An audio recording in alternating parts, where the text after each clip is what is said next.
بسم اللہ الرحمن الرحیم۔ سیدنا حضرت خلیفۃ المسیح الثانی رضی اللہ تعالیٰ عنہ کی زبان مبارک سے بیان فرمودہ حضرت مسلم موعود رضی اللہ عنہ کے غیر مذاہب کے ساتھ تبادلہ خیال کے چند واقعات۔ مضمون قمر الزمان مرزا۔ وہ صاحب شکو عظمت اور دولت ہوگا۔ وہ دنیا میں آئے گا اور اپنے مسیحی نفس اور روح الحق کی برکت سے بہتوں کو بیماریوں سے صاف کرے گا۔ وہ سخت ذہین و فہیم ہوگا اور دل کا حلیم اور علوم ظاہری و باطنی سے پر کیا جائے گا۔ یہ اس عظیم الشان بیٹی کی چند صفات تھیں جس کا اللہ تعالیٰ نے حضرت مسیح موعود علیہ الصلوۃ والسلام کو وعدہ دیا تھا۔ ویسے تو اس پیشگوئی میں تقریباً 52 صفات ہیں جو حضرت مسلم موعود رضی اللہ عنہ کے عرصہ خلافت کی طرف بھی اشارہ کرتی ہیں۔ اس میں ایک صفت وہ علوم ظاہری و باطنی سے پر کیا جائے گا بھی ہے۔ اس صفت کے الفاظ پر غور کرنے کے لیے ایک مثال سے وضاحت کی کوشش کرتا ہوں۔ ایک برتن کو جب بھرا جاتا ہے تو لبریز ہونے پر اگر اس میں مزید ایک قطرہ بھی ڈالا جائے تو اس برتن سے باہر صرف ایک قطرہ نہیں گرے گا بلکہ بہت سا مائع باہر گرے گا۔ یہی کیفیت حضرت مسلم موعود رضی اللہ عنہ کی تھی۔ اللہ تعالیٰ نے اپنے فضل سے آپ کو دنیا بھر کے علوم دینی اور دنیاوی سکھائے، یہاں تک کہ آپ کا وجود علوم ظاہری و باطنی سے پر ہو گیا۔ تو پر ہونے کی کیفیت کے لحاظ سے آپ نے اپنے علوم سے دنیا بھر کے احمدیوں کو خاص طور پر اور تمام بنی نوع انسان کو بھی مستفیض کیا۔ علوم کو دنیا میں پھیلانے کے لیے ابلاغیات کا باقاعدہ ایک شعبہ اور علم ہے۔ عام طور پر ابلاغ کے لیے تقریر و تحریر سے کام لیا جاتا ہے۔ اب تو ذرائع ابلاغ میں بہت سے ڈیجیٹل ذرائع بھی اللہ تعالیٰ نے مہیا فرما دیے ہیں۔ حضرت مسلم موعود رضی اللہ عنہ نے اپنے 52 سالہ دور خلافت میں ہزاروں تقریریں فرمائی اور 250 سے زائد کتب تصنیف فرمائیں، جن سے آج تک احباب جماعت اور دیگر لوگ استفادہ کر رہے ہیں۔ آپ کو اپنی زندگی میں ہزاروں لوگوں سے ملنے کا موقع ملا اور آپ سے بہت سے سوالات کیے گئے اور آپ نے ان کے تسلی بخش جواب عطا فرمائے۔ بہت سے دیگر مذاہب والوں سے گفتگو فرمائی اور ان سے بہت سے مسائل پر تبادلہ خیال کیا اور بعض سے باقاعدہ طور پر بحث و مباحثہ بھی کیا۔ اپنے خداداد دلائل اور قرآنی دلائل سے ان کے فلسفہ و منطق کا بھرپور اور دندان شکن جواب دے کر ان کا منہ بند کر دیا اور دوبارہ ان کو سامنے آنے کی جرت نہ ہوئی۔ حضرت مسلم موعود رضی اللہ عنہ نے ببانگ دہل دنیا بھر کے علماء اور فلاسفروں کو چیلنج فرمایا، آج دنیا کے پردہ پر سوائے میرے اور کوئی شخص نہیں۔ آپ رضی اللہ عنہ فرماتے ہیں، آج دنیا کے پردہ پر سوائے میرے اور کوئی شخص نہیں جسے خدا کی طرف سے قرآن کریم کا علم عطا فرمایا گیا ہو۔ خدا نے مجھے علم قرآن بخشا ہے اور اس زمانہ میں اس نے قرآن سکھانے کے لیے مجھے دنیا کا استاد مقرر کیا ہے۔ بحوالہ انوار العلوم جلد 17۔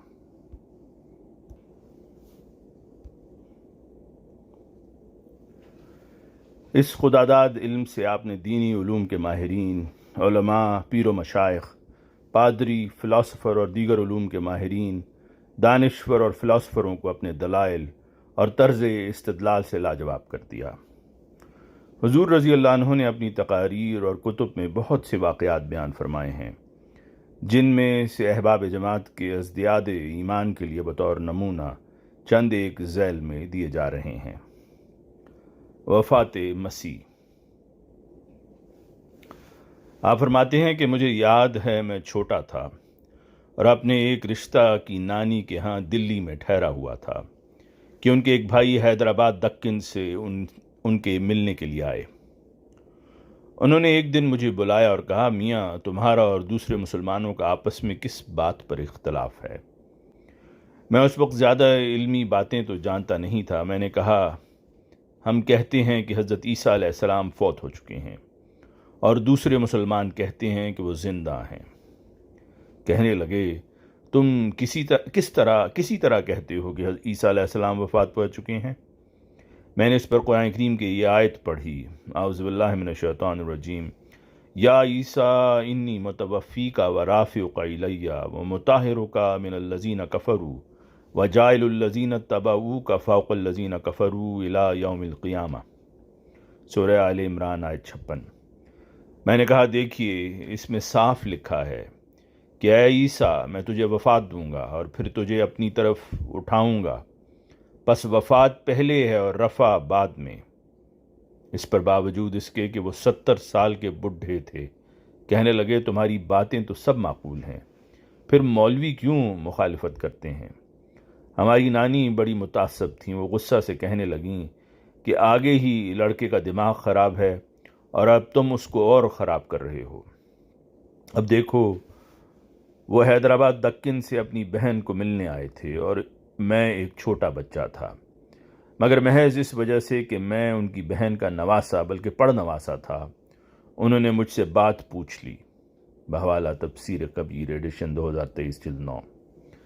پادری فرگوسن سے ڈلہوزی میں تبادلہ خیالات۔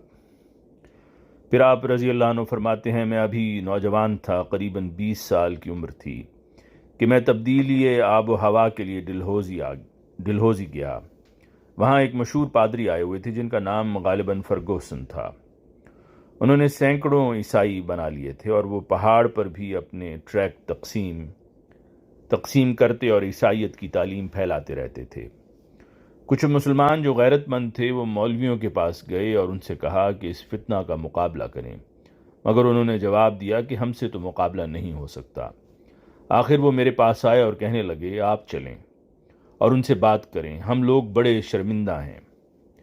میں ابھی چھوٹی عمر کا ہی تھا اور میری دینی تعلیم ایسی نہ تھی، لیکن میں ان کے کہنے پر تیار ہو گیا اور ہم چند آدمی مل کر ان کی کوٹھی کی طرف چل پڑے۔ وہاں جا کر میں نے ان سے کہا کہ پادری صاحب میں آپ سے کچھ سوال کرنا چاہتا ہوں۔ اس وقت ہم میز پر بیٹھے ہوئے تھے اور میرے سامنے ایک پینسل پڑی ہوئی تھی۔ میں نے کہا فرمائیے اگر یہ پینسل اٹھانے کی ضرورت ہو اور آپ اس وقت مجھے بھی آواز دیں کہ آؤ اور میری مدد کرو، اپنے ساتھیوں کو بھی آوازیں دینی شروع کر دیں، اپنے بیرے کو بھی بلائیں، اپنے باورچی کو بھی بلائیں، اپنے ارد گرد کے ہمسایوں کو بھی بلائیں، اور جب سارا محلہ اکٹھا ہو جائے تو آپ ان سے یہ کہیں کہ یہ پینسل میز پر سے اٹھا کر میرے ہاتھ میں دے دو تو آپ کے متعلق کیا خیال کریں گے؟ کہنے لگا اس کا کیا مطلب ہے؟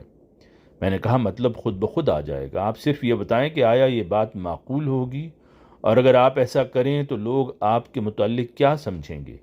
کہنے لگا پاگل سمجھیں گے۔ میں نے کہا اب یہ بتائیے کہ باپ خدا میں اکیلے دنیا کو پیدا کرنے کی طاقت تھی یا نہیں؟ کہنے لگا تھی۔ میں نے کہا بیٹے خدا میں اکیلے دنیا کو پیدا کرنے کی طاقت تھی یا نہیں؟ کہنے لگا تھی۔ میں نے کہا روح القدس خدا میں اکیلے دنیا کو پیدا کرنے کی طاقت تھی یا نہیں؟ کہنے لگا تھی۔ میں نے کہا پھر یہ وہی پینسل والی بات ہو گئی کہ تینوں میں ایک جیسی طاقت ہے اور اس کام کے کرنے کے قابل ہیں، مگر تینوں بیٹھے وقت ضائع کر رہے ہیں، حالانکہ وہ اکیلے بھی دنیا کو پیدا کر سکتے تھے۔ میں نے کہا آپ یہ بتائیں کیا دنیا میں کوئی کام ایسا ہے جس کو باپ خدا کر سکتا ہے اور بیٹا خدا نہیں کر سکتا، یا بیٹا خدا کر سکتا ہے اور روح القدس خدا نہیں کر سکتا، یا روح القدس خدا کر سکتا ہے اور باپ خدا نہیں کر سکتا، یا بیٹا خدا کر سکتا ہے اور باپ خدا نہیں کر سکتا؟ کہنے لگا کوئی نہیں۔ میں نے کہا پھر جھگڑا کیا ہے؟ اگر دو خدا فارغ بیٹھے رہتے ہیں تو یہ بڑی مصیبت ہے کہ وہ کام تو کر سکتے ہیں مگر فارغ بیٹھے وقت ضائع کر رہے ہیں، اور اگر ایک کام کو تینوں مل کر کرتے ہیں حالانکہ ان تینوں میں سے ہر ایک اکیلا بھی وہ کام کر سکتا ہے تو یہ جنون کی علامت ہے۔ اس پر وہ گھبرا کر کہنے لگا کہ عیسائیت کی اصل بنیاد کفارہ کے مسئلہ پر ہے، تثلیث کا مسئلہ تو ایمان کے بعد سمجھ میں آتا ہے۔ میں نے کہا کہ جب تک تثلیث سمجھ میں نہ آئے انسان ایمان نہیں لا سکتا، اور جب تک ایمان نہ لائے تثلیث سمجھ میں نہیں آ سکتی، تو یہ تو دور تسلسل ہو گیا جس کو تمام منطقی ناممکن قرار دیتے ہیں۔ اس پر وہ کہنے لگا کہ آپ مجھے معاف کریں، کفارے پر بات کریں۔ بحوالہ تفسیر کبیر۔ 1911 میں ڈلہوزی میں پادری صاحب سے گفتگو۔ فرماتے ہیں حضور رضی اللہ عنہ فرماتے ہیں کہ میں ڈلہوزی گیا، وہاں چرچ نے یورپین پادریوں کے آرام کے لیے کچھ کوٹھیاں بنائی ہوئی ہیں۔ پادری ینگس صاحب جن کے ذریعہ سے سیالکوٹ میں عیسائیت مضبوط ہوئی ہے، وہ وہاں سے بدل کر جنوبی ہند میں کسی جگہ پر مقرر ہوئے تھے اور گرمیاں گزارنے کے لیے ڈلہوزی آئے ہوئے تھے۔ وہ جواں سال بڈھا روزانہ شام کو اسلام کے خلاف پیمفلٹ ہاتھ میں پکڑ کر بازار میں پھرتا تھا اور مسلمانوں میں تقسیم کرتا تھا۔ مسلمان بے عمل تو بہت ہیں مگر جوش میں بھی بہت جلد آ جاتے ہیں، خصوصاً ان پڑھ طبقہ۔ چنانچہ ڈلہوزی اور ساتھ کی چھاؤنی بیلون میں بڑا شور پڑ گیا کہ اس پادری کے ساتھ کسی مسلمان عالم کی بحث کرانی چاہیے۔ بیلون جو ڈلہوزی کے پاس چھاؤنی ہے، اس کی جامع مسجد کے امام ایک کشمیری مولوی تھے۔ ان کو پتہ تھا کہ میں آیا ہوا ہوں۔ جب لوگ ان کے پاس گئے تو انہوں نے کہا کہ میں نے سنا ہے کہ مرزا صاحب کا بیٹا آیا ہوا ہے، اس کو مباحثہ کے لیے لے جاؤ، عیسائیوں سے مباحثہ قادیانی اچھا کرتے ہیں۔ میں تو نہ تجربہ کار تھا مگر جب ایک وفد میرے پاس آیا تو مجھے ان کی بات ماننی پڑی اور میں نے مباحثہ کرنے کے لیے آمادگی ظاہر کر دی۔ ایک بارات کی شکل میں ہم 8-9 آدمی پادری صاحب کی کوٹھی پر پہنچے۔ وہاں انہوں نے یہ سوال اٹھایا کہ آپ بتائیں آپ ہیں کس مذہب کے؟ میرے دل میں فوراً خدا تعالیٰ نے ڈال دیا کہ ان کا منشا یہ ہے کہ میرے سوالوں کو ٹلا دیں اور اسلام پر اعتراض شروع کر دیں۔ میں نے ان سے کہا کہ آپ کو اس سے کیا غرض ہے کہ میں کس مذہب کا ہوں؟ آپ یہاں عیسائیت کی تبلیغ کے لیے آئے ہیں، آپ مجھے 3 خداؤں کی تھیوری سمجھا دیں۔ اگر آپ کامیاب ہو گئے تو خواہ میں کسی مذہب کا پیرو ہوا، میں آپ کی بات مان لوں گا۔ پہلے تو وہ ایچ پیچ کرتے رہے لیکن آخر انہیں میری بات ماننی پڑی اور میں نے گفتگو یوں شروع کی کہ بتائیے خدا باپ کامل ہے یا ناقص ہے؟ اگر وہ ناقص ہے تو خدا نہیں ہو سکتا۔ اسی طرح روح القدس کامل ہے یا ناقص؟ اگر وہ ناقص ہے تو وہ بھی خدا نہیں ہو سکتا۔ اسی طرح تیسرا اقنوم بیٹا کامل خدا تھا یا ناقص خدا؟ اگر وہ ناقص تھا تو وہ بھی خدا نہیں ہو سکتا۔ انہوں نے میری ان تینوں باتوں کو مان لیا۔ پھر میں نے ان سے پوچھا کہ کیا خدا باپ کو اس زمین و آسمان کے پیدا کرنے کی طاقت کلی طور پر حاصل تھی یا وہ کسی کی مدد کا محتاج تھا؟ اوپر کی بات سے ظاہر ہے کہ وہ یہ نہیں کہہ سکتے تھے کہ وہ کسی کی مدد کا محتاج تھا۔ پھر میں نے یہ کہا کہ روح القدس اس ساری کائنات کو پیدا کرنے پر کلی طور پر قادر تھا یا کسی کی مدد کا محتاج تھا؟ انہوں نے کہا نہیں، کلی طور پر قادر تھا۔ پھر میں نے پوچھا کہ کیا خدا بیٹا اس کائنات کے پیدا کرنے پر کلی طور پر قادر تھا یا کسی کی مدد کا محتاج تھا؟ انہوں نے پھر یہی کہا کہ وہ کلی طور پر قادر تھا۔ میں نے کہا پادری صاحب پھر سوال حل ہو گیا۔ کہنے لگے کس طرح؟ میں نے ایک پینسل ان کی میز سے اٹھا کر ان کے قریب رکھ دی اور میں نے کہا پادری صاحب اس پینسل کو اٹھا کر دوسری جگہ رکھنے پر آپ قادر ہیں؟ انہوں نے کہا ہاں۔ پھر میں نے کہا کیا میں قادر ہوں؟ انہوں نے کہا ہاں۔ پھر میں نے ایک تیسرے شخص کی طرف اشارہ کر کے کہا کہ کیا یہ صاحب قادر ہیں؟ پادری صاحب نے کہا ہاں۔ میں نے کہا جب ہم تینوں شخص اپنی ذات میں اس پینسل کو ہلانے پر قادر ہیں لیکن پھر بھی ہم تینوں کھڑے ہو کر شور مچا دیں کہ او بیرا ادھر آؤ، او باورچی ادھر آؤ، جب وہ کمرے میں داخل ہوں تو ہم ان سے کہیں کہ ہم تینوں سے مل کر یہ پینسل ادھر رکھ دو، تو بتائیے وہ ہمیں پاگل سمجھیں گے یا نہیں؟ پادری صاحب نے کہا آپ کا مطلب؟ میں نے کہا صرف جواب دے دیجئے۔ انہوں نے کہا ہاں پاگل کہیں گے۔ میں نے کہا جب خدا باپ اور خدا بیٹا اور خدا روح القدس تینوں کائنات کے پیدا کرنے پر بذات ہی قادر ہیں اور اس کے باوجود وہ ایک دوسرے کو اس کام کے لیے بلاتے ہیں جس کو وہ اکیلے اکیلے کر سکتے ہیں، تو بتائیے دوسرے خدا کو بلانے والے خدا کو اور ہم لوگ اس خدا کو پاگل کہیں گے یا نہیں؟ اور پاگل خدا ہو ہی نہیں سکتا۔ یا تو پاگل کہلا کر وہ خدا نہ رہے گا یا ایسے پاگل دنیا میں وہ ادھم مچا دیں گے کہ دنیا ہی تباہ ہو جائے گی۔ یہی جواب عبید اللہ سندھی مولوی صاحب کو دینا مناسب تھا، مگر اس وقت انہوں نے بحث کرنے سے انکار کر دیا۔ حقیقت یہی ہے کہ اگر خدا تعالیٰ کے سوا اور کوئی معبود ہیں، یعنی کامل القوا ہستیاں موجود ہیں، تو دنیا کے کام کو مل کر چلانا، جبکہ ان میں سے ہر ایک اس کام کو چلا سکتا ہے، ان کو پاگل ثابت کرے گا، اور خدائی سے ان کو جواب مل جائے گا۔ اور اگر خدائی سے جواب نہ ملے گا تو ماننا پڑے گا کہ یہ پاگل دنیا کو تباہ کر کے رکھ دیں گے۔ پس یہ آیت یعنی الانبیاء کی 21ویں آیت بڑی سچی ہے اور اس پر کوئی اعتراض نہیں پڑتا، محض ادھوری منطق کے ذریعہ اس پر اعتراض کیا جاتا ہے۔ بہاولہ تفسیر کبیر جلد 8۔ پادری وڈ سے گفتگو۔ حضور رضی اللہ عنہ فرماتے ہیں کہ میری عمر کوئی 20 سال کی تھی اور میں ان دنوں لاہور میں تھا کہ میاں محمد شریف صاحب EAC، جن سے میرے دوستانہ تعلقات تھے، مجھے ایک پادری مسٹر وڈ کے پاس لے گئے جو مشنری کالج کا پرنسپل تھا، اور کہنے لگا کہ چلو اس سے مذہبی مسائل پر گفتگو کریں۔ میں نے کہا چلیں، میں تیار ہوں۔ اسے اردو پوری طرح نہیں آتی تھی اور مجھے انگریزی پوری طرح نہیں آتی تھی، مگر پھر بھی ہم نے آپس میں کچھ گفتگو کر ہی لی۔ کچھ وہ میری مدد کر دیتا اور کچھ میں اس کی مدد کر دیتا، اور اس طرح باتوں کا سلسلہ جاری رہا۔ میں نے اسے یہ سوال کیا کہ تم بتاؤ ابراہیم اور موسیٰ کی نجات کس طرح ہوئی ہے؟ جس ذریعہ سے ان کی نجات ہو گئی ہے، اسی ذریعہ سے اب بھی لوگوں کی نجات ہو سکتی ہے۔ اس نے کہا ابراہیم اور موسیٰ حضرت مسیح علیہ السلام پر ایمان لا چکے تھے۔ میں نے کہا وہ ایمان کس طرح لا چکے تھے؟ وہ تو حضرت مسیح سے پہلے ہوئے ہیں۔ قرآن کریم نے بھی اس سوال کو لیا ہے کہ حضرت ابراہیم کے متعلق لوگ کہتے ہیں کہ وہ نصارہ میں سے تھے، حالانکہ یہ بالکل غلط ہے۔ وہ تو پہلے گزر چکے تھے، ان کو نصارہ میں سے کس طرح قرار دیا جا سکتا ہے؟ بس میں نے کہا کہ یہ بات تو بالکل غلط ہے۔ اگر حضرت مسیح پر ان کے ایمان لانے کا آپ کے پاس کوئی ثبوت ہو تو اسے پیش کریں۔ اس نے کہا داؤد نے پیشگوئی کی تھی کہ اس کی اولاد سے ایک ایسا شخص ہوگا جو خدا کا بیٹا ہوگا۔ میں نے کہا حضرت مسیح تو داؤد کی اولاد میں سے تھے ہی نہیں، یہ پیشگوئی ان پر کس طرح چسپاں ہو سکتی ہے؟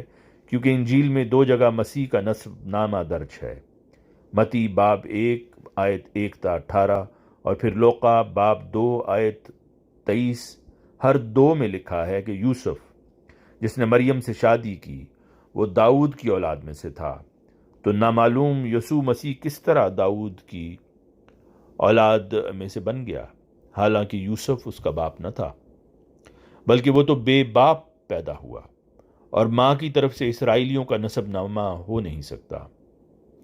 اصل بات یہ ہے کہ بے باپ کے پیدا ہونے کا دعویٰ ابن داؤد ہونے کے دعویٰ کے بالکل خلاف ہے، اور پھر اس سے ابراہیم کا ایمان کہاں سے ثابت ہوا؟ پیشگوئی تو کرے داؤد اور ایمان ثابت ہو ابراہیم کا۔ اس نے کہا ابراہیم کی نسبت آتا ہے کہ اس سے اولاد کی ترقی کا وعدہ تھا۔ میں نے کہا مسیح تو ابراہیم کی نسل سے نہ تھے، اگر اولاد کی پیشگوئی ہے تو وہ اس کی نسبت سمجھی جائے گی، جو یقیناً نسل ابراہیم سے ہے، یعنی حضرت صلی اللہ علیہ وآلہ وسلم کی ذات بابرکات، نہ کہ مسیح کی نسبت جو اگر خدا کا بیٹا تھا تو ابراہیم کا نہ تھا، اور اگر ابراہیم کا بیٹا تھا تو بات ہی ختم ہو جاتی ہے۔ آخر لمبی بحث کے بعد تنگ آ کر اس نے کہا یونانی میں ایک مثل ہے کہ سوال ہر بے وقوف کر سکتا ہے، مگر جواب دینے کے لیے عقل مند انسان چاہیے۔ میری طبیعت بھی ان دنوں تیز تھی۔ میں نے جھٹ کہا میں تو آپ کو عقل مند سمجھ کر ہی آیا تھا، اب مجھے معلوم ہوا ہے کہ یہ میری غلطی تھی۔ اس نے مجھے بے وقوف بنایا تھا، میں نے اس کا حملہ اس پر الٹ دیا۔ بحوالہ تفسیر کبیر جلد 11۔ FC کالج لاہور کے پرنسپل لیوکس سے ملاقات۔ آپ رضی اللہ عنہ فرماتے ہیں کہ ایک دفعہ کچھ لوگ مجھے ملنے کے لیے قادیان گئے، ان میں سے ایک مسٹر لیوکس تھے جو اس وقت فورمین کرسچن کالج کے پرنسپل تھے، اور بعض ہندوستانی طلباء نے ان کی مخالفت کی کہ ہمیں انگریز پرنسپل نہیں چاہیے، اس لیے ان کی جگہ مسٹر دتا کو لگا دیا گیا۔ ان کے ساتھ مسٹر ہوم بھی تھے جو YMCA کے سیکرٹری تھے، اور مسٹر والٹر بھی تھے جو ان کے لٹریری سیکرٹری تھے۔ میرے سامنے انہوں نے بعض سوالات کیے جن کا میں نے جواب دیا، اور ان کو ایسا شرمندہ کیا کہ مسٹر لیوکس نے سیلون میں جا کر ایک تقریر کی، سیلون سے مراد سری لنکا ہے، سیلون میں جا کر ایک تقریر کی جس میں انہوں نے کہا کہ عیسائیت اور اسلام کے درمیان جو جنگ جاری ہے اس کا فیصلہ کسی بڑے شہر میں نہیں ہوگا بلکہ ایک چھوٹے سے گاؤں میں ہوگا جس کا نام قادیان ہے۔ بحوالہ تفسیر کبیر جلد 15۔ رعایت اسباب۔ اب مزید فرماتے ہیں کہ میں ایک دفعہ لاہور سے آ رہا تھا۔ یہ حضرت خلیفہ اول رضی اللہ تعالیٰ عنہ کے زمانے کا واقعہ ہے۔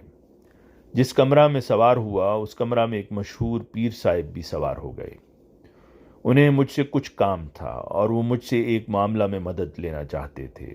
دوران گفتگو میں انہوں نے مجھے ممنون کرنے کے لیے ایک رومال نکالا جس میں کچھ میوہ بندھا ہوا تھا، اور رومال کھول کر میرے سامنے بچھا دیا اور کہا کہ کھائیے۔ وہ مجھ سے کسی احمدی کے پاس ایک معاملہ میں سفارش کرانا چاہتے تھے، مگر اس سے پہلے وہ پیر صاحب یہ فتویٰ بھی شائع کر چکے تھے کہ احمدیوں سے ملنا جلنا اور گفتگو کرنا بالکل حرام ہے، اور اگر کوئی ان سے ملے جلے یا گفتگو کرے یا ان کے جلسہ میں شریک ہو تو اس کی بیوی پر طلاق واقع ہو جاتی ہے۔ چنانچہ مجھے یاد ہے حضرت مسیح موعود علیہ الصلوۃ والسلام ایک دفعہ جب سیالکوٹ تشریف لے گئے اور وہاں ایک جلسہ ہوا جس میں آپ نے تقریر فرمائی، تو راستہ میں بڑے بڑے مولوی ان پیر صاحب کے فتویٰ کے اشتہارات اٹھائے ہوئے لوگوں کو کہہ رہے تھے کہ جو مرزا صاحب کے لیکچر میں جائے گا اس کی بیوی کو طلاق ہو جائے گی، جو احمدیوں سے ملے گا اس کی بیوی کو بھی طلاق ہو جائے گی، اور جو ان کے سلام کا جواب دے گا اس کی بیوی کو بھی طلاق ہو جائے گی۔ مجھے یاد ہے جلسہ میں جب لوگ جاتے تو باہر بڑے بڑے مولوی کھڑے ہو کر لوگوں کو روکتے کہ اندر مت جانا ورنہ تمہارا نکاح فسخ ہو جائے گا۔ اس پر کئی جوش میں آ جاتے اور کہتے نکاح کا کیا ہے، نکاح تو ₹100 دے کر بھی پھر بھی پڑھا لیا جائے گا، مرزا صاحب نے روز روز نہیں آنا، اس لیے ان کا لیکچر ضرور سنیں گے، اور یہ کہہ کر وہ جلسہ میں شامل ہو جاتے۔ تو انہی پیر صاحب نے جن کا یہ فتویٰ تھا کہ احمدیوں سے ملنے اور باتیں کرنے سے نکاح ٹوٹ جاتا ہے، باوجود یہ معلوم ہونے کے کہ میں بانی سلسلہ احمدیہ کا لڑکا ہوں، رومال بچھا کر میرے سامنے میوہ رکھ دیا اور کہا کھائیے۔ مجھے اس فتویٰ کی وجہ سے یوں بھی انقباس تھا، مگر اللہ تعالیٰ نے اس کا سامان بھی پیدا کیا ہوا تھا، اور وہ یہ کہ اس روز مجھے کھانسی اور نزلہ کی شکایت تھی۔ میوہ میں کشمش بھی تھی جس کا کھانا نزلہ کی حالت میں نزلہ کو اور زیادہ بڑھا دیتا ہے، اس لیے میں نے معذرت کی کہ آپ مجھے معاف رکھیں، مجھے نزلہ کی شکایت ہے، میں میوہ نہیں کھا سکتا۔ پیر صاحب فرمانے لگے کہ نہیں، کچھ نہیں ہوتا، آپ کھائیں تو صحیح۔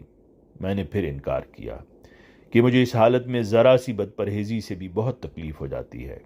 اس پر وہ کہنے لگے یہ تو باتیں ہی ہیں، کرنا تو سب اللہ نے ہوتا ہے، اور وہی ہوتا ہے جو اللہ کرتا ہے۔ میں نے کہا پیر صاحب آپ نے یہ بات بہت بعد میں بتائی، اگر آپ لاہور میں ہی بتا دیتے تو آپ اور میں ایک نقصان سے بچ جاتے۔ کہنے لگے وہ کیا؟ میں نے کہا غلطی یہ ہوئی کہ آپ نے بھی ریل کا ٹکٹ لے لیا اور میں نے بھی۔ وہ امرتسر آ رہے تھے اور میں بٹالہ آ رہا تھا۔ اگر اس مسئلہ کا پہلے علم ہوتا تو نہ ہم ٹانگے پر کرایہ خرچ کرتے نہ ریل کا ٹکٹ مول لیتے۔ جب اللہ تعالیٰ نے ہمیں پہنچانا ہی تھا تو وہ آپ کو امرتسر پہنچا دیتا اور مجھے قادیان پہنچا دیتا، ہمیں ٹکٹ پر روپیہ خرچ کرنے کی کیا ضرورت تھی؟ وہ کہنے لگے تدبیر بھی تو ہوتی ہے۔ میں نے کہا بس اسی اسباب کی رعایت کی وجہ سے مجھے بھی میوہ کھانے میں عذر تھا۔ تو جب انسان کا ذاتی سوال ہو تو اس وقت اسے ہزاروں تدبیریں یاد آ جاتی ہیں، مگر جب خدا تعالیٰ کے دین کا معاملہ ہو تو انسان نہایت بے تکلفی سے کہہ دیتا ہے کہ مجھے تدبیر سے کام لینے کی کیا ضرورت ہے، اللہ خود کرے گا۔ اس میں کوئی شبہ نہیں کہ دین کا کام اللہ تعالیٰ نے ہی کرنا ہے، اور ہمارے کام بھی دراصل وہی کرتا ہے۔ ہم ہزاروں کام جو کرتے اور کامیاب ہو جاتے ہیں یہ اللہ تعالیٰ کے فضل کا ہی نتیجہ ہے، ہماری کسی کوشش کا خالصتاً اس میں دخل نہیں، ورنہ ہمیں ہر کام میں کامیابی ہو، لیکن کامیابی ہر بات میں نہیں ہوتی، کسی بات میں ہو جاتی ہے اور کسی میں نہیں ہوتی۔ بحوالہ تفسیر کبیر جلد 10۔ مسٹر مترا کو جواب۔ حضور فرماتے ہیں کہ میں ایک دفعہ شملہ گیا، وہاں درد صاحب مرحوم جو میرے پرائیویٹ سیکرٹری تھے، ان کی طرف سے ایک دعوت اسرانہ میری ملاقات کے لیے گورنمنٹ کے بڑے بڑے افسروں کو دی گئی۔ میں وہاں بیٹھا تھا کہ مسلمانوں کے ایک بہت بڑے رئیس جنہیں سر کا خطاب بھی ملا ہوا تھا، مسٹر مترا کے ساتھ جو لا ممبر تھے، کمرہ میں داخل ہوئے تو میرے کانوں میں ان کی یہ آواز پڑی کہ محمد رسول اللہ صلی اللہ علیہ وسلم کو علم نہیں تھا کہ گائے کے سوال پر ہندوؤں میں اس قدر خفگی پیدا ہوگی، ورنہ قرآن میں وہ اس کو ضرور حرام قرار دے دیتے۔ جب میرے کانوں میں یہ آواز پڑی تو طبی طور پر میرے دل میں احساس پیدا ہوا کہ میں ان سے دریافت کروں کہ کیا بات ہو رہی تھی۔ چنانچہ جب وہ بیٹھ گئے تو میں نے مسٹر مترا سے کہا کہ ابھی میرے کانوں میں اس قسم کی آواز آئی تھی کہ آپ بتا سکتے ہیں کہ آپ دونوں کی آپس میں کیا گفتگو ہو رہی تھی؟ انہوں نے کہا، ہاں صاحب، انہوں نے تو کمال کر دیا۔ ان صاحب سے آج مجھے ایک ایسا نکتہ معلوم ہوا جس سے اسلام کی عظمت میرے دل میں بہت ہی بڑھ گئی ہے اور میں اسلام کا بہت زیادہ قائل ہو گیا ہوں۔ یہ صاحب مجھے بتا رہے تھے کہ اسلام غیر اقوام کی دلداری کا اس قدر خیال رکھتا ہے کہ محض یہودیوں کے لیے اس نے سور کو حرام کر دیا، چونکہ یہودیوں کو سور سے نفرت تھی۔ اس لیے محمد رسول اللہ صلی اللہ علیہ وسلم نے ان کے جذبات کا احترام کرتے ہوئے سور ممنوع قرار دے دیا۔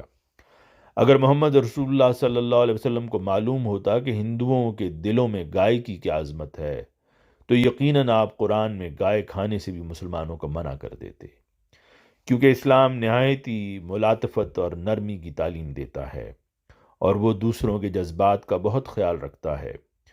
مجھے علم نہیں تھا کہ اسلام دوسری اقوام کا اس قدر خیال رکھتا ہے۔ ان صاحب سے آج پہلی دفعہ مجھے یہ بات معلوم ہوئی ہے اور اس بات نے اسلام کی عظمت میرے دل میں بہت ہی بٹھا دی ہے۔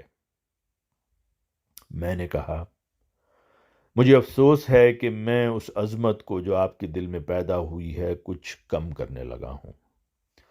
آپ ذرا ان صاحب سے پوچھئے کہ قرآن محمد رسول اللہ صلی اللہ علیہ وسلم نے بتایا ہے یا خدا نے بتایا ہے؟ محمد رسول اللہ صلی اللہ علیہ وسلم کو تو علم نہیں تھا کہ ہندو اپنے دلوں میں گائے کی کس قدر عظمت رکھتے ہیں۔ کیا خدا کو بھی اس بات کا پتہ نہیں تھا؟ اس پر وہ مسلمان رئیس گھبرا کر کہنے لگا، اوہو، مجھ سے غلطی ہو گئی ہے۔ ممکن ہے میرے اس جواب سے مسٹر مترا کے دل میں اسلام کی عزت کچھ کم ہو گئی ہو، مگر یہ زیادہ خطرناک بات تھی کہ وہ قرآن کے متعلق یہ سمجھنے لگتے کہ یہ محمد رسول اللہ صلی اللہ علیہ وسلم کی بنائی ہوئی کتاب ہے اور جو نیا نقطہ ان کے ذہن میں آتا تھا وہ اس میں داخل کر دیتے تھے۔ بحوالہ تفسیر کبیر جلد 8۔ ایک صوفی کو جواب۔ حضرت خلیفۃ المسیح الثانی رضی اللہ تعالیٰ عنہ فرماتے ہیں کہ میں ایک دفعہ جمعہ کی نماز پڑھا کر فارغ ہوا تو ایک صوفی منشا آدمی آگے بڑھا اور کہنے لگا، میں ایک سوال کرنا چاہتا ہوں۔ میں نے کہا، فرمائیے۔ کہنے لگا کہ اگر کوئی شخص دریا میں سفر کرتے کرتے کنارہ پر پہنچ جائے تو اس کے بعد وہ کشتی میں ہی بیٹھا رہے یا نیچے اتر جائے؟ جب اس نے یہ سوال کیا، اللہ تعالیٰ نے مجھے اس کے سوال کا مقصد سمجھا دیا۔ دراصل یہ صوفیاء کا ایک دھوکہ ہے جس میں وہ عام طور پر مبتلا پائے جاتے ہیں۔ وہ کہتے ہیں کہ نماز اور روزہ اور حج اور زکوٰۃ وغیرہ کی حیثیت سواریوں کی ہے۔ یہ سواریاں ہمیں اپنے محبوب کے دروازہ تک پہنچانے کے لیے ہیں۔ اگر کوئی شخص اپنے محبوب کے دروازہ تک پہنچ کر سواریوں پر بیٹھا رہے اور نیچے نہ اترے تو وہ اول درجہ کا گستاخ سمجھا جاتا ہے۔ اسی طرح جب کوئی شخص خدا تعالیٰ کا قرب حاصل کر لے تو اسے نماز روزہ کی ضرورت نہیں رہتی، کیونکہ وہ خدا کے دروازہ تک پہنچ گیا۔ غرض جب اس نے یہ سوال کیا، اللہ تعالیٰ نے یہ تمام بات مجھ پر کھول دی اور میں نے اسے کہا، اگر تو وہ دریا ایسا ہے جو کنارے والا ہے تو بے شک جب کنارہ آئے وہ کشتی سے اتر جائے، لیکن اگر وہ دریا غیر محدود ہے اور اس کا کوئی کنارہ ہی نہیں تو وہ یاد رکھے کہ جس جگہ وہ نیچے اترے گا اسی جگہ وہ ڈوب جائے گا۔ اب آپ بتائیں کہ جس دریا کا آپ نے ذکر کیا ہے وہ محدود ہے یا غیر محدود؟ کہنے لگا ہے تو غیر محدود۔ میں نے کہا تو پھر غیر محدود دریا میں انسان جس جگہ بھی نیچے اترے گا اس جگہ ڈوب جائے گا، اس کی سلامتی اسی میں ہے کہ وہ کشتی پر سوار رہے۔ بحوالہ تفسیر کبیر جلد 9۔ مولوی ثناء اللہ امرتسری کو جواب۔ مجھے یاد ہے کہ ایک دفعہ مولوی ثناء اللہ صاحب قادیان آئے اور ایک بڑے جلسہ میں نعرہ تکبیر میں انہوں نے کہا کہ میں ایک نقطہ بیان کرتا ہوں، مرزا صاحب اور میرے درمیان آسان طریق فیصلہ یہ ہے کہ مرزا صاحب میرے ساتھ کلکتہ تک ٹرین میں چلیں۔ کلکتہ تک 20 اسٹیشن ہے، ہم دیکھیں گے کہ راستہ میں انہیں پتھر پڑتے ہیں یا مجھے، اور پھول مجھ پر برسائے جاتے ہیں یا ان پر۔ کلکتہ تک جاتے ہوئے اس بات کا فیصلہ ہو جائے گا کہ مسلمان کس کی تائید میں ہیں۔ جماعت کے دوست گھبرائے ہوئے میرے پاس آئے اور انہوں نے کہا لوگوں پر بہت برا اثر ہوا ہے اور وہ اس وقت سخت جوش میں ہیں۔ شام کو میری تقریر تھی، میں نے کہا مولوی ثناء اللہ صاحب نے خود فیصلہ کر دیا ہے کہ سچا کون ہے، صرف فرق یہ ہے کہ انہوں نے نتیجہ از خود نکال لیا ہے، ورنہ اگر نتیجہ رسول کریم صلی اللہ علیہ وسلم کے زمانہ سے نکلا ہوا ہے تو پھر ہمارے لیے اچھا ہے۔ میں نے کہا مولوی ثناء اللہ صاحب نے کہا ہے کہ مرزا محمود احمد میرے ساتھ کلکتہ تک چلیں، ہم دیکھیں گے کہ راستہ میں پھول کس پر برستے ہیں اور پتھر کس پر پھینکے جاتے ہیں، اور اس سے مولوی صاحب نے یہ نتیجہ نکالا ہے کہ جس پر پھول پڑیں گے وہ سچا ہوگا۔ حالانکہ نتیجہ نکالنا ان کا کام نہیں تھا، ہم سے پہلے محمد رسول اللہ صلی اللہ علیہ وسلم اور ابو جہل گزر چکے ہیں۔ مولوی صاحب خود بتا دیں کہ مکہ میں پتھر رسول کریم صلی اللہ علیہ وسلم کو پڑا کرتے تھے یا ابو جہل کو، اور پھول ابو جہل کو پڑا کرتے تھے یا رسول کریم صلی اللہ علیہ وسلم کو، اور اگر پتھر رسول کریم صلی اللہ علیہ وآلہ وسلم کو پڑا کرتے تھے اور پھول ابو جہل پر برسائے جاتے تھے تو نتیجہ ظاہر ہے کہ جس پر پتھر پڑیں گے وہ سچا ہوگا اور جس پر پھول برسائے جائیں گے وہ جھوٹا ہوگا۔ بحوالہ تفسیر کبیر جلد 9۔ دیوبند کے 2 طلباء سے گفتگو۔ حضور فرماتے ہیں کہ میرے پاس ایک دفعہ دیوبند کے 2 طالب علم آئے، انہوں نے کہیں سے یہ سن لیا تھا کہ میں نے کسی مدرسہ میں تعلیم حاصل نہیں کی۔ میرے پاس کچھ اور دوست بھی بیٹھے ہوئے تھے، وہ دونوں طالب علم بھی آ کر بیٹھ گئے، اور ان میں سے ایک جو زیادہ تیز معلوم ہوتا تھا اس نے کہا آپ کہاں تک پڑھے ہوئے ہیں؟ میں سمجھ گیا کہ وہ گستاخ ہے۔ میں نے کہا میں نے کچھ نہیں پڑھا۔ اس نے کہا پھر بھی آپ کس مدرسے میں پڑھتے ہیں؟ میں نے کہا اگر میں پڑھا ہوتا تو میں پہلے ہی بتا دیتا۔ وہ کہنے لگا کیا آپ ہندوستان یا پنجاب کے کسی اسکول کے فارغ التحصیل نہیں ہیں؟ میں نے کہا کہ میں نے ایک دفعہ واضح کر دیا ہے کہ جس چیز کو آپ پڑھائی خیال کرتے ہیں وہ میں نے کہیں سے بھی حاصل نہیں کی۔ جس وقت میں نے یہ کہا تو اس کے دوسرے ساتھی نے جو ذرا ہوشیار معلوم ہوتا تھا اس کے گھٹنے کو چھو کر چپ کرانے کی کوشش کی، لیکن چونکہ وہ جوش میں تھا چپ نہ ہوا۔ اس نے کہا اس کا مطلب تو یہ ہے کہ آپ بالکل ان پڑھ ہیں۔ میں نے کہا آپ کی گفتگو کی بنیاد اس بات پر تھی کہ میں کسی مدرسے میں پڑھا ہوا ہوں اور کس نصاب کو میں نے پاس کیا ہے، سو میں نے کوئی اسکول کا نصاب پاس نہیں کیا۔ میں نے اس کتاب سے تعلیم حاصل کی ہے جو رسول کریم صلی اللہ علیہ وسلم کو ملی اور آپ نے اپنے متبعین کو دی، اور وہ قرآن کریم ہے۔ اب آپ فیصلہ کر لیں کہ کیا رسول کریم صلی اللہ علیہ وآلہ وسلم ناؤذ باللہ ہر قسم کے علوم سے ناواقف تھے یا عالم؟ بلکہ حقیقت تو یہ ہے کہ ساری دنیا کو آپ نے عالم بنا دیا۔ بے شک جو درجہ رسول کریم صلی اللہ علیہ وسلم کو حاصل ہے وہ بہت بلند ہے، مگر ہم دونوں ایک ہی کتاب پڑھنے والے ہیں۔ چنانچہ میرے اس جواب پر وہ خاموش ہو گیا۔ تفسیر کبیر جلد 10۔ سر تھامس آرنلڈ۔ حضور رضی اللہ عنہ فرماتے ہیں کہ 1924 میں جب میں ولایت کیا تو سر تھامس آرنلڈ جو علی گڑھ میں پروفیسر رہ چکا تھا اور اس وقت وہ مشرقی افریقہ کا گورنر تھا اور وہیں سے آیا تھا، ایک میٹنگ میں شامل ہوا جس میں بھی شریک تھا۔ اس وقت بعض عورتوں نے مجھ سے مصافحہ کرنا چاہا تو میں نے انکار کر دیا اور کہا کہ اسلام میں عورتوں سے مصافحہ کرنا جائز نہیں۔ میری یہ بات اس پر تباً گراں گزری اور اس نے بعد میں کہنا شروع کر دیا کہ میں اسلام کا بڑا ماہر ہوں، بہت بڑا مصنف ہوں، اسلام میں ایسی کہیں تعلیم نہیں۔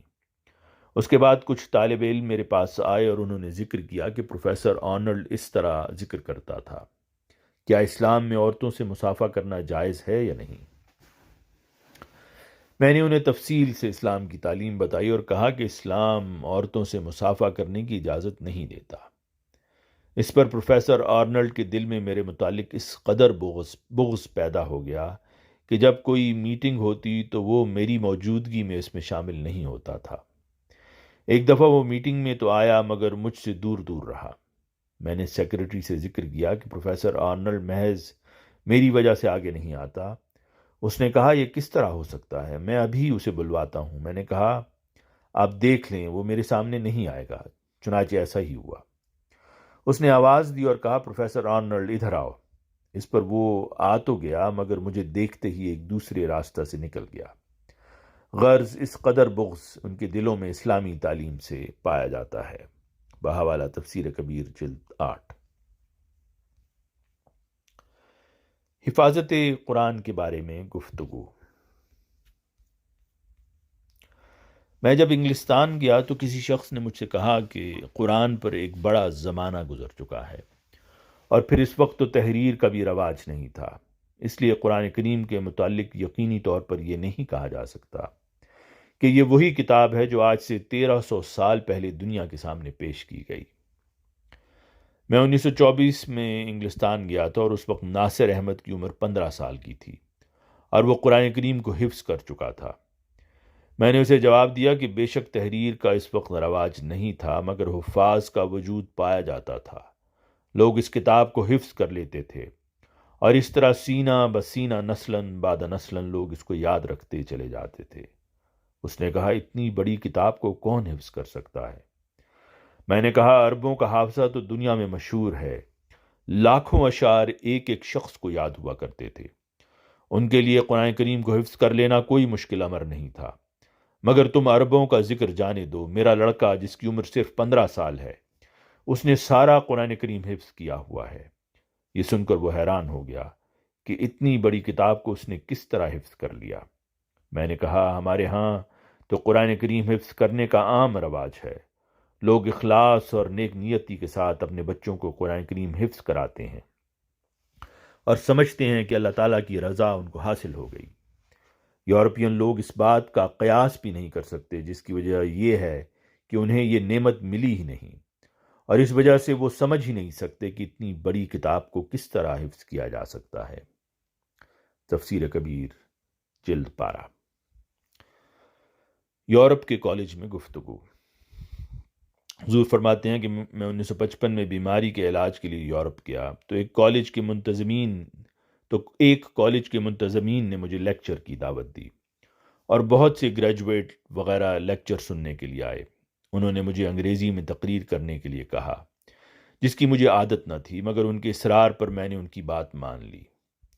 چونکہ طالب علم مختلف قوموں کے تھے، کچھ جرمن سمجھتے تھے، کچھ فرانسیسی، کچھ سوئس، کچھ آسٹریلین، کچھ یہودی، اس لیے انہوں نے UNO کی طرح یہ انتظام کیا ہوا تھا کہ میری انگریزی تقریر ریڈیو کے ذریعہ مختلف کمروں میں جاتی، جہاں مختلف قوموں کے علماء بیٹھے ہوئے تھے، اور وہ ترجمہ کر کے فوراً اس زبان میں اسے ریلے کر دیتے تھے۔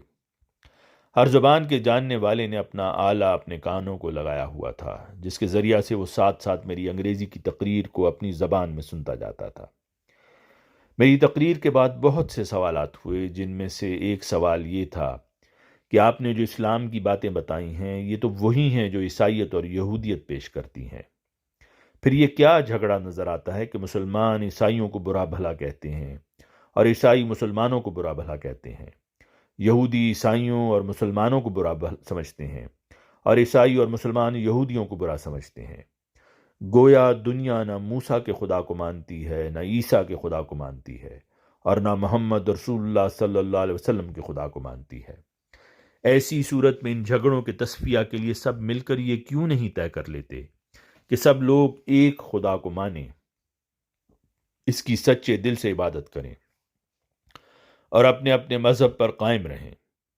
میں نے کہا، مجھے یہ سوال سن کر بڑی خوشی ہوئی، کیونکہ محمد رسول اللہ صلی اللہ علیہ وسلم کو آج سے 1300 سال پہلے اللہ تعالیٰ نے ان جھگڑوں کے تصفیہ کا یہی طریق بتایا تھا۔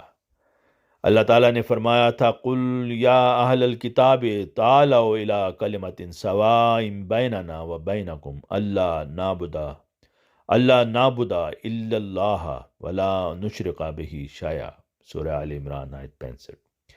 یعنی اے اہل کتاب، آؤ میں تمہیں ایک کلمہ پر جمع ہونے کا طریق بتاؤں جو تمہارے نزدیک بھی مسلمہ ہے اور ہمارے نزدیک بھی مسلمہ ہے۔ وہ طریق یہ ہے کہ ہم سب ایک خدا کی عبادت کریں اور اس کے ساتھ کسی کو شریک قرار نہ دیں۔ 1300 سال ہوئے کہ محمد رسول اللہ صلی اللہ علیہ وسلم نے یہ علاج بتایا تھا۔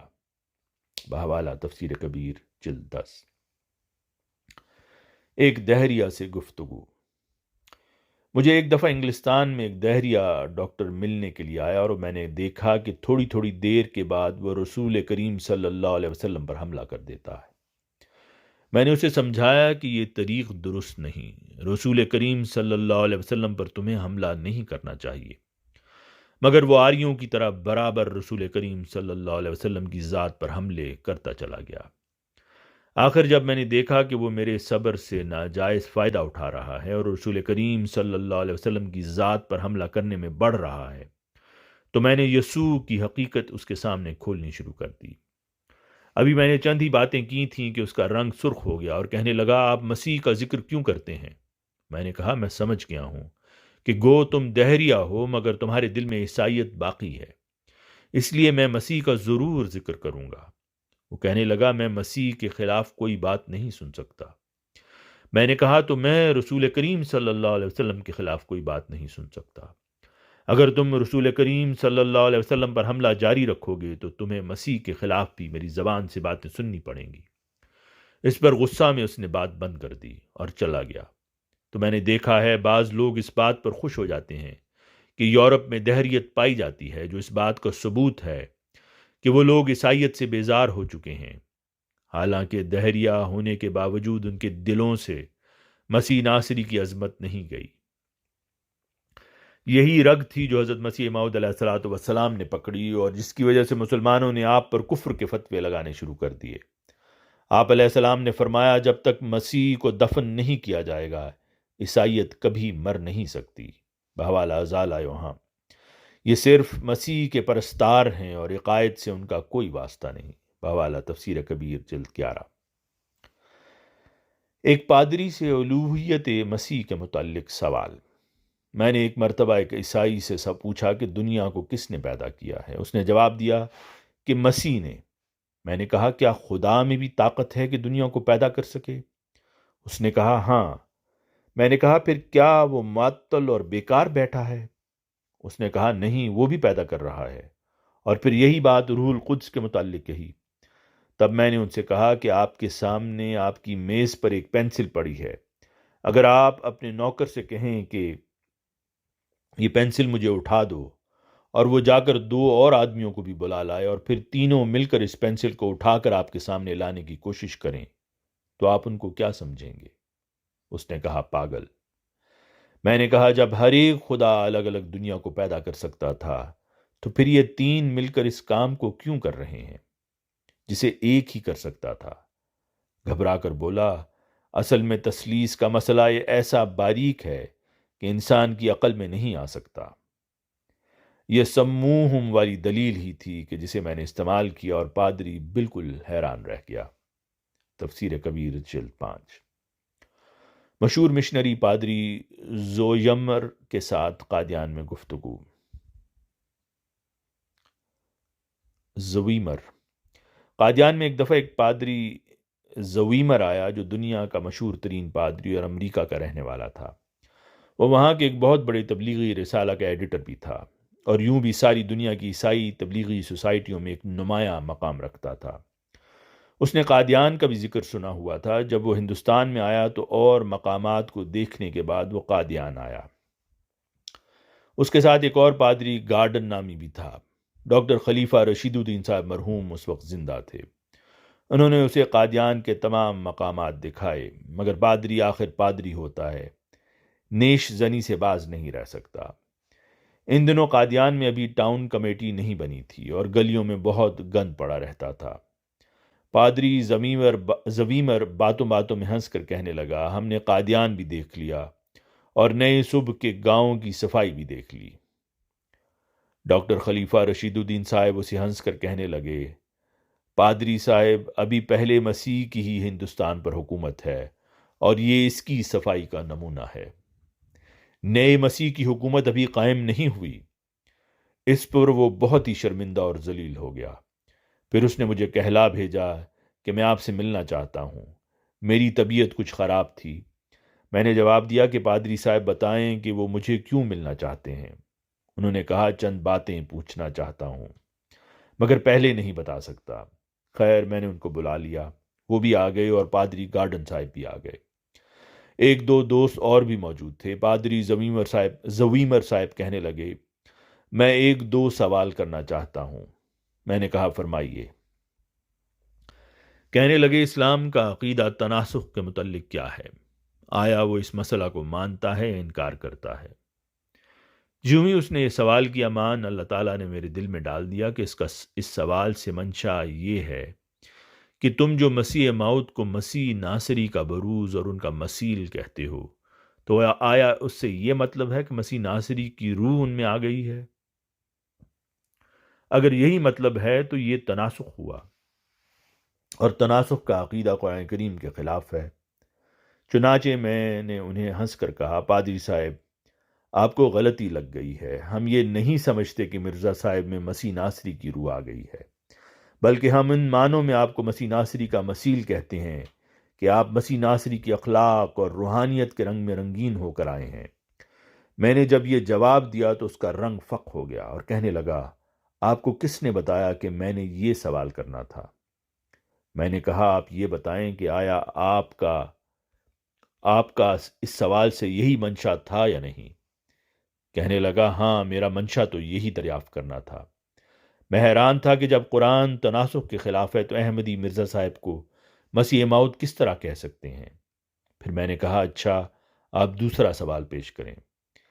کہنے لگا، میرا دوسرا سوال یہ ہے کہ نبی کی بعثت کیسے مقام پر ہونی چاہیے، یعنی اس کو اپنا کام سر انجام دینے کے لیے کس قسم کا مقام چاہیے؟ جو ہی اس نے یہ دوسرا سوال کیا، دوبارہ خدا نے میرے دل میں یہ بات ڈال دی کہ اس سوال سے اس کا منشا یہ ہے کہ قادیان ایک چھوٹا سا گاؤں ہے، یہ دنیا کا مرکز کیسے بن سکتا ہے، اور اس چھوٹے سے مقام سے ساری دنیا میں تبلیغ کس طرح کی جا سکتی ہے؟ اگر حضرت مرزا صاحب کی بعثت کا مقصد ساری دنیا میں اسلام کی تبلیغ پہنچانا ہے تو آپ کو ایسی جگہ بھیجنا چاہیے تھا جہاں ساری دنیا میں آواز پہنچ سکتی ہو، نہ یہ کہ قادیان جو ایک چھوٹا سا گاؤں ہے اس میں آپ کو بھیج دیا جاتا۔ غرض اللہ تعالیٰ نے اس کے سوال کے بعد یہ بات میرے دل میں ڈال دی اور میں نے پھر اسے مسکرا کر کہا، پادری صاحب، ناصرہ یا ناصرہ سے بڑا کوئی شہر ہو وہاں نبی آ سکتا ہے؟ حضرت مسیح ناصری جس گاؤں میں ظاہر ہوئے تھے اس کا نام ناصرہ تھا، اور ناصرہ کی آبادی بمشکل 10-12 گھروں پر مشتمل تھی۔ میرے اس جواب پر پھر اس کا رنگ فق ہو گیا اور وہ حیران ہوا کہ میں نے اس کی اس بات کا جواب دے دیا جو در حقیقت اس کے سوال کے پس پردہ تھی۔ اس کے بعد اس نے تیسرا سوال کیا جو اس وقت مجھے یاد نہیں رہا۔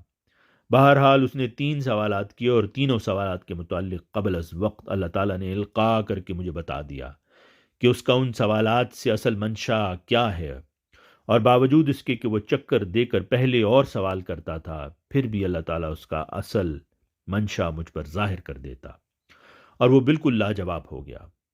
تو اللہ تعالیٰ قلوب پر عجیب رنگ میں تصرف کرتا اور اس تصرف کے ماتحت اپنے بندوں کی مدد کیا کرتا ہے، اور یہ تصرف صرف خدا تعالیٰ کے اختیار میں ہوتا ہے، بندوں کے اختیار میں نہیں ہوتا۔ ایک دفعہ ایک کچ بحث ملا مسجد میں مجھے ملا اور کہنے لگا، مجھے مرزا صاحب کی صداقت کا ثبوت دیجیے۔ میں نے کہا، قرآن موجود ہے، سارا قرآن مرزا صاحب کی صداقت کا ثبوت ہے۔ کہنے لگا، کون سی آیت؟ میں نے کہا قرآن کی ہر آیت مرزا صاحب کی صداقت کا ثبوت ہے۔ اب یہ تو صحیح ہے کہ قرآن کی ہر آیت ہی کسی نہ کسی رنگ میں نبی پر چسپاں ہو سکتی ہے، مگر بعض آیات ایسی ہیں کہ ان کا سمجھانا اور یہ بتانا کہ کس رنگ میں اس سے نبی کی صداقت کا ثبوت نکلتا ہے بہت مشکل ہوتا ہے۔ فرض کرو کسی آیت میں لڑائی کا واقعہ بیان ہو تو اب گو اس سے بھی نبی کی صداقت ثابت کی جا سکتی ہے، مگر وہ ایسا رنگ ہوتا ہے جو عام طبائع کی سمجھ سے بالا ہوتا ہے۔ مگر مجھے اس وقت یقین تھا کہ اللہ تعالیٰ تصرف فرما کر اس کی زبان سے وہی آیت نکلوائے گا جس سے نہایت وضاحت کے ساتھ حضرت مسیح موعود علیہ السلام کی صداقت ثابت ہو جائے گی۔ خیر وہ اصرار کرتا رہا کہ آپ کوئی آیت بتائیں، مگر میں یہ کہوں کہ آپ کوئی آیت پڑھ دیں، اس سے میں حضرت مرزا صاحب کی صداقت ثابت کر دوں گا۔ آخر اس نے یہ آیت پڑھی کہ وَمِنَ النَّاسِ مَن يَقُولُ آمَنَّا بِاللَّهِ وَبِالْيَوْمِ الْآخِرِ وَمَا هُمْ بِمُؤْمِنِينَ، سورہ البقرہ آیت 9۔ میں نے سمجھ لیا کہ یہ اللہ تعالیٰ کا ہی تصرف ہے کہ اس نے اس کی زبان سے یہ آیت نکلوائی ہے۔ چنانچہ میں نے اس سے کہا یہ آیت کن لوگوں کے متعلق ہے؟ مسلمانوں کے متعلق ہے یا غیر مسلمانوں کے متعلق؟ اس کا اصل سوال یہ تھا کہ جب مسلمان نمازیں پڑھتے ہیں اور روزے رکھتے ہیں، حج کرتے ہیں اور خدا اور اس کے رسول پر ایمان لاتے ہیں تو ان کے لیے کسی نبی کی کیا ضرورت ہے؟ جب اس نے یہ آیت پڑھی تو میں نے اس سے پوچھا کہ یہ آیت کن لوگوں کے متعلق ہے؟ اس نے کہا مسلمانوں کے متعلق۔ میں نے کہا تو پھر یہ آیت بتاتی ہے کہ مسلمانوں میں سے بھی بعض لوگ خراب ہو جاتے ہیں، وہ منہ سے تو کہتے ہیں ہم مومن ہیں، مگر در حقیقت وہ مومن نہیں ہوتے، اور قرآن یہ بتاتا ہے کہ خالی اپنے آپ کو مومن کہہ دینا کافی نہیں جب تک انسان اپنے عمل سے بھی ایمان کا ثبوت نہ دے۔ اب آپ ہی بتائیں کہ جب مسلمان بھی بگڑ سکتے ہیں تو کیا خدا تعالیٰ ان کی اصلاح کے لیے کسی نبی کو بھیجے گا یا نہیں بھیجے گا؟ دلوں کو تسلی دینا تو خدا کا کام ہے، مگر اس کی زبان بند ہو گئی اور اس کا کوئی جواب نہ دے سکا، اور اس بات کا میرے دل میں پہلے ہی یقین تھا کہ جو آیت اس کے منہ سے نکلے گی وہ وہی ہوگی جس سے اس کی زبان بند ہو جائے گی۔ تو علم بھی خدا کے اختیار میں ہے، جرت بھی خدا کے اختیار میں ہے، عزت بھی خدا کے اختیار میں ہے، اور طاقت بھی خدا کے اختیار میں ہے۔ حضرت موسیٰ علیہ السلام نے یہ خیال کیا کہ میں فرعون کے دربار میں کہاں بول سکوں گا، مگر جب وقت آیا تو اللہ تعالیٰ نے آپ کی ایسی تائید فرمائی کہ فرعون دنگ رہ گیا اور اسے دلائل کے میدان میں موسیٰ علیہ السلام کے سامنے اپنے ہتھیار ڈال دینے پڑے۔ اس موقع پر حضرت موسیٰ علیہ السلام نے جو یہ فرمایا کہ فَأَرْسِلْ إِلَىٰ ہارون، تو اپنا پیغام ہارون کی طرف بھیج، اس سے یہ مراد نہیں کہ تو مجھے مبوس نہ کر، بلکہ جیسا کہ سورہ طٰہٰ سے معلوم ہوتا ہے انہوں نے یہ دعا کی تھی کہ وَاجْعَل لِّي وَزِيرًا مِّنْ أَهْلِي ہارون آخی ہارون اشدد بہ ازری واشرکہ فی امری، سورہ طٰہٰ آیت 30-33۔ یعنی اے میرے خدا میرے اہل میں سے ہارون کو جو میرا بھائی ہے میرا نائب تجویز کر، اور اس کے ذریعہ سے میری طاقت کو مضبوط فرما اور اسے میرے کام میں شریک کر۔ پس ارسل الی ہارون کے یہ معنی ہیں کہ میرے علاوہ اس کی طرف بھی کلام بھیج اور اسے بھی میرے ساتھ مبعوث فرما۔ اصل بات یہ ہے کہ اللہ تعالیٰ کی طرف سے جب کسی مقدس انسان کو نبوت کا مقام عطا کیا جاتا ہے تو وہ انکسار کی وجہ سے گھبراتا ہے اور ایک خیال کرتا ہے کہ ایسا نہ ہو میں اس عظیم الشان ذمہ داری کو پوری طرح ادا نہ کر سکوں اور اس میں میری طرف سے کوئی خامی اور نقص رہ جائے۔ یہی طریق تمام انبیاء کا ہے۔ بحوالہ تفسیر کبیر الجلد 9۔ ایک دہریہ سے گفتگو۔ ایک دفعہ میں ہوائی جہازوں کے ایک بڑے افسر سے ملا، بعض اور افسر بھی اس وقت موجود تھے۔ اس نے باتوں باتوں میں اسلام پر اعتراض کر دیا۔ میں نے اس کا جواب دیا، اس نے پھر اعتراض کیا، میں نے پھر جواب دیا۔ غرض اسی طرح وہ اعتراض کرتا چلا گیا اور میں جواب دیتا گیا۔ میں جانتا تھا کہ باتوں باتوں میں اسے اس طرح پھنساؤں گا کہ اس کے اعتراضات کا خدا تعالیٰ سے ٹکراؤ ہو جائے گا۔ چنانچہ ایک مقام پر آ کر وہ پھنس گیا اور میں نے کہا فرمائیے آپ زیادہ عقل مند ہیں یا خدا زیادہ عقل مند ہے؟ اس میں کچھ تو جوانی کی ترنگ تھی اور کچھ یوں بھی تو تعلیم یافتہ مسلمانوں میں اللہ تعالیٰ کا ادب کچھ کم ہوتا ہے۔ تھوڑی دیر وہ خاموش رہا مگر پھر کہنے لگا میں سمجھتا ہوں کہ میں زیادہ عقل مند ہوں۔ اس پر اس کے تمام ساتھی ہنس پڑے کہ بے وقوفی کی وجہ سے یہ پھنس تو گیا ہے، مگر بے حیا بن کر اب یہ کہہ رہا ہے کہ میں خدا تعالیٰ سے زیادہ عقل مند ہوں۔ بحوالہ تفسیر کبیر جلد 8۔ آواز مرزا عمران احسن۔